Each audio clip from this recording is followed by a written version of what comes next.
സിത്താരെ സമീൻ പർ ഇത് താരെ Sameen പറിൻ്റെ spiritual inspiration എന്നാണ് പറയണത്. പക്ഷേ താരെ സമീൻ പറുമായിട്ട് യാതൊരു ബന്ധവുമില്ല. അമീർ ഖാൻ 2 പടത്തിലുണ്ടെന്നേ ഉള്ളൂ. അതേ ക്യാരക്ടർ പോലുമല്ല. ആ സിനിമ കണ്ടാലേ ഈ സിനിമ കാണാവൂ എന്നൊന്നുമില്ല. പക്ഷേ ആ സിനിമ നിങ്ങൾ കണ്ടില്ലെങ്കിൽ നിങ്ങൾ ഭയങ്കര വലിയൊരു പടമാണ് മിസ്സാക്കണത്. ഒരിക്കലും മിസ്സാക്കാൻ പാടില്ലാത്ത ഒരു സിനിമയാണ് താരെ സമീൻ പർ. ഇത് 2018 എങ്ങാണ്ട് ഇറങ്ങിയ ഒരു സ്പാനിഷ് പടത്തിൻ്റെ ഒരു അഡാപ്റ്റേഷനാണ് സിത്താരെ സമീൻ പർ എന്ന് പറയുന്ന സിനിമ. ഈ പടം ഇറങ്ങിയ സമയത്ത് എന്തൊക്കെയോ വിവാദങ്ങളുണ്ടായിരുന്നു. ടൈറ്റിലിൽ നമ്മുടെ പ്രധാനമന്ത്രിയുടെ യൂണിറ്റിയെക്കുറിച്ചുള്ളൊരു കോട്ട് വയ്ക്കണതിനെ സംബന്ധിച്ച് ഇനി ഉള്ളതാണോ ഇനി മാധ്യമങ്ങൾ പടച്ചുവിട്ടാണെന്നാണ് ഒരു വിവാദം ഉണ്ടായിരുന്നു. എന്തായാലും സിനിമയിൽ അതുണ്ട്.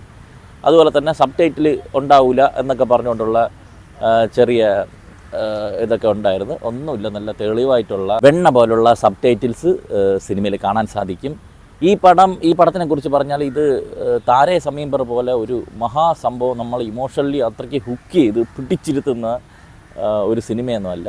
ഇതൊരു ശരാശരിക്കോ അതിൻ്റെ മേളിലോ നിൽക്കുന്ന ഒരു സിനിമ ആണ്. ഇത് സിനിമയായിട്ട് നമ്മൾ കൺസിഡർ ചെയ്യുമ്പോൾ ഇതിൽ ഒരുപാട് സീനുകളിലൊക്കെ കുറച്ച് ഓവർ ക്രിഞ്ച് കയറ്റി വെച്ചതുപോലെ എനിക്ക് ഫീൽ ചെയ്തു. എസ്പെഷ്യലി ഈ സിനിമയുടെ സപ്ലോട്ടായിട്ട് കുറച്ച് കാര്യങ്ങൾ പറയുന്ന സമയത്തൊക്കെ കുറച്ച് വലിച്ചിലൊക്കെ ഫീൽ ചെയ്തിട്ടുണ്ടായിരുന്നു. പിന്നെ സിനിമ അങ്ങോട്ട് പലയിടത്തും പ്രെഡിക്റ്റബിൾ ആവുന്നുണ്ട്. അതുപോലെ ഒരു ടെക്നിക്കലി നോക്കിയാലും മ്യൂസിക്കൊക്കെ ഒരു ആവറേജ് ആയിട്ട് എനിക്ക് തോന്നിയിട്ടുള്ളൂ. ഈ CGI ആണെങ്കിലും ഒരു എലിയുടെ സംഭവമൊക്കെ ഉണ്ട്. അതൊക്കെ CGI ആണെന്ന് വ്യക്തമായിട്ട് മനസ്സിലാവും. നമ്മൾ ഇത്രയും അഡ്വാൻസ് ആയിട്ടുള്ള കാലഘട്ടത്തിലും വീണ്ടും മലയാള സിനിമയിലൊക്കെ ഇത്ര നല്ല CGI എഫക്റ്റൊക്കെ വരുമ്പം ഹിന്ദി പടത്തിൽ എന്തുകൊണ്ട് അവർ കുറച്ചുകൂടി നന്നായിട്ട് ചെയ്തുകൂടാ എന്നൊക്കെ ആലോചിച്ച് പോയി. ഇത്രയും കാര്യങ്ങളൊക്കെ ഒരു സൈഡിലുള്ളപ്പോഴും ഈ സിനിമ കണ്ടിറങ്ങുമ്പം ഒരു തരത്തിലും നമുക്കിതിനെ കുറ്റം പറയാൻ തോന്നില്ല. നമ്മളെ ഭയങ്കരമായിട്ട് സാറ്റിസ്ഫൈ ചെയ്യിച്ച് നമുക്ക് മനസ്സിൽ ഒരു മഴ പെയ്യിപ്പിച്ചിട്ടാണ് ഈ സിനിമ കണ്ട് ഇറങ്ങുമ്പോൾ നമുക്ക് തോന്നുന്നത്.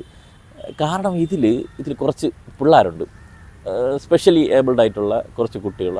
അവരുടെ പെർഫോമൻസ്, നമ്മൾ ഒരു സിനിമ കാണുമ്പം നമുക്ക് പരിചയമില്ലാത്ത പുതുമുഖങ്ങളെ ഒരു പടത്തിൽ വരുമ്പം അവരെ മുഖവും നോക്ക് പിന്നെ ഓർമ്മ കാണത്തില്ല. സിനിമ കഴിയുമ്പോൾ തന്നെ ഇതാരെ ഈ പടത്തിൻ്റെ പലരുടെ ക്യാരക്ടറിൻ്റെ നെയിംസ് ആക്കിയത്. അപ്പോൾ ഗോലു, ഗുഡ്ഡു, ഹർഗോവിന്ദ്, അതുപോലെ ഒരു ഖുറേഷി ഉണ്ടല്ലോ, ഒരു ഖുറേഷി. ഈ പേരുകളൊക്കെ വരെ നമുക്ക് മനസ്സിൽ തങ്ങി നിൽക്കുന്ന രീതിയിൽ വരിക എന്ന് പറയുമ്പം അത് ആ സിനിമയുടെ വിജയം തന്നെയാണ്, ഇവരുടെ പെർഫോമൻസിൻ്റെ വിജയം തന്നെയാണെന്ന് ഉറപ്പിച്ച് പറയാം. അമീർ ഖാൻ്റെ അവസാനം ക്ലൈമാക്സിനോട് അടുപ്പിക്കുന്ന സമയത്ത് ഒരു സംഭവം, ഒരു കിട്ടുന്ന സാധനങ്ങളൊക്കെ ഉണ്ട്. പക്ഷേ അതിനപ്പുറം ഇവരെ ഭയങ്കര നാച്ചുറലായിട്ടൊന്ന് ഇവർ അഭിനയിച്ചിരിക്കുന്നത്. ചെറുക്കന്മാരെ പേരെന്ന് പറഞ്ഞാൽ ആരോഷ് ദത്ത, ഗോപി കൃഷ്ണൻ വർമ്മ, മലയാളിയാണ്. നമ്മുടെ ഇടിയൻ ചന്തുവിലുണ്ട് ഈ ചെറുക്കൻ, അതിലും അടിപൊളിയായിരുന്നു.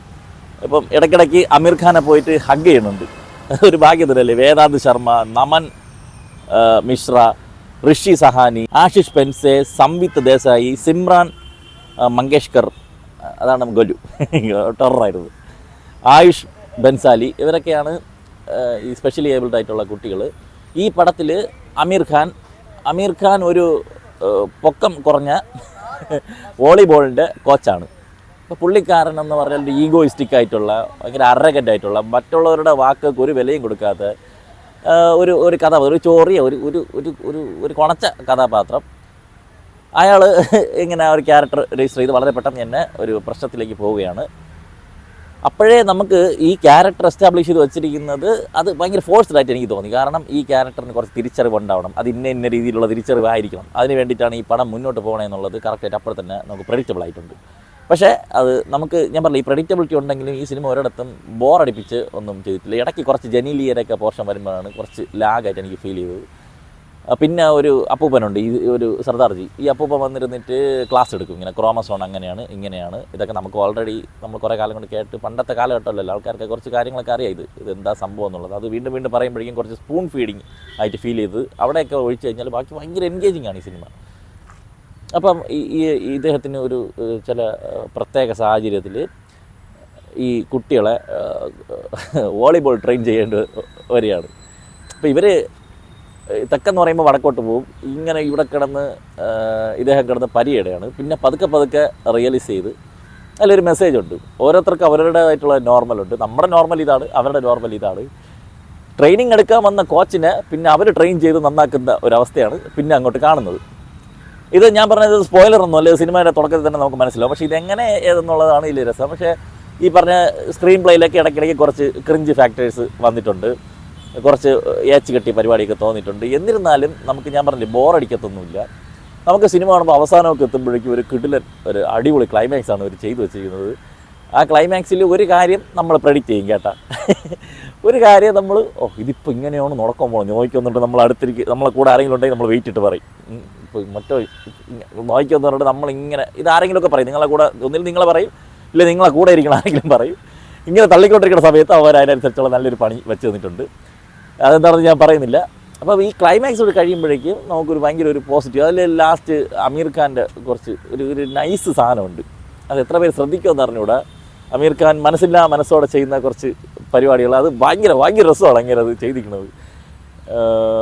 അതുപോലെ ഈ ഒരു സിനിമയിൽ ഒരുപാട് തവണ പൊക്കം കുറഞ്ഞ 5 അടി 8 ഇഞ്ചല്ലേ ഉള്ളൂ എന്ന് പറഞ്ഞിട്ട് പറയുന്ന ഒരു അമീർ ഖാനെ പോലത്തെ ഒരു സൂപ്പർ സ്റ്റാർ തനിക്ക് അങ്ങനെ ഒരു ഇതുള്ളെന്നുള്ള രീതിയിൽ അത് സിനിമയെ അഡ്രസ്സ് ചെയ്യാൻ വേണ്ടി തയ്യാറാവുക എന്നുള്ളതിന് വലിയ കാര്യമാണ്. എത്ര സൂപ്പർ സ്റ്റാറൊക്കെ അതിന് മെനക്കെടും എന്നുള്ളത് നമുക്ക് നോക്കേണ്ടിയിരിക്കുന്നു. ആ സമയത്തൊക്കെ ഇങ്ങനത്തെ ഒരു ക്യാരക്ടർ എടുക്കുക, ഈ പിള്ളേരെ കൊണ്ട് വെച്ചിട്ട് ഒരു സിനിമ പ്രൊഡക്ഷൻ ചെയ്യുക, വളരെ വലിയൊരു നല്ലൊരു അറ്റംപ്റ്റ് ആയിട്ട് എനിക്ക് തോന്നി. അതുകൊണ്ട് തന്നെ ഈ സിനിമയെ കുറ്റം പറയാനൊന്നുമില്ല.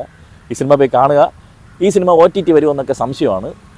OTT വരില്ല എന്നൊക്കെയാണ് അമീർ ഖാൻ പറഞ്ഞിരിക്കുന്നത്. തിയേറ്ററിൽ നിർബന്ധമായിട്ട് പോയി കാണണമെന്ന് ചോദിച്ചു കഴിഞ്ഞാൽ, പക്ഷേ തിയേറ്ററിൽ മാത്രമല്ലേ ഉള്ളൂ, കണ്ടല്ലേ പറ്റുള്ളൂ. ടെക്നിക്കലി പറയുമ്പോഴും മ്യൂസിക് ചെയ്തിരിക്കുന്നത് ശങ്കർ മഹാദേവൻ, ഇഷാൻ നൂരണി, ലോയ് മെൻഡോസ എന്നിവർ ചേർന്നാണ്. പാട്ട് ഇതൊക്കെ ഒരു പാട്ടാണ് ചെയ്യുന്നത് കേട്ടോ. BGM ചെയ്യുന്നത് രാം സമ്പത്ത്. BGM ഒക്കെ എനിക്കൊരു ആവറേജ് ആയിട്ട് തോന്നിയുള്ളൂ, പലയിടത്തും റെപ്പറ്റീഷനായിട്ടൊക്കെ ഫീൽ ചെയ്തു. അപ്പോൾ ഓവറാൾ പറഞ്ഞു കഴിഞ്ഞാൽ ഇത് ടെംപ്ലേറ്റ് പരിപാടി തന്നെയാണ്. ഒരുപാട് ക്ലീഷ എലമെൻറ്റ്സ് ഈ സിനിമയിലുണ്ട്, കുറേ ക്ലീഷ ബ്രേക്കിങ്സും ഉണ്ട്.